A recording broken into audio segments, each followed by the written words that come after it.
Friend, আজকে বাংলাদেশি স্টাইলে পোলাও করব। দেখো তোমরা কীভাবে করছি।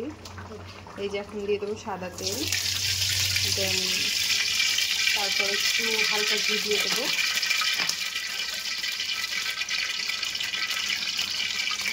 এটাকে এক্সট্রা গরম হবে। তারপরে এর ভিতরে তোমার এই দেখো ওখানে, তারপরে তোমার এলাচ দারচিনি দিয়ে, তেজপাতা দিয়ে, দেন কাজু দিয়ে এটাকে এখন একটু ফ্রাই করে নিয়ে তারপর চাল ছেড়ে দেবো। চালটাকে একটু ধুয়ে ঝরিয়ে রেখেছিলাম, চালটা ছেড়ে দিয়েছি। এটাকে এখন ভালো করে ফ্রাই করে নেবে 2-3 মিনিট মতন। পরিমাণ মতন লবণ আর পরিমাণ মতন চিনি দিয়ে দেবো। এখন পরিমাণ মতন জল দিয়ে দিচ্ছি। কিন্তু যতটা জল নেবে চাল নেবে তারপর জল দিয়ে দেবে।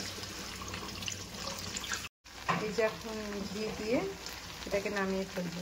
হয়ে গেছে আমাদের বাংলাদেশি পোলাও।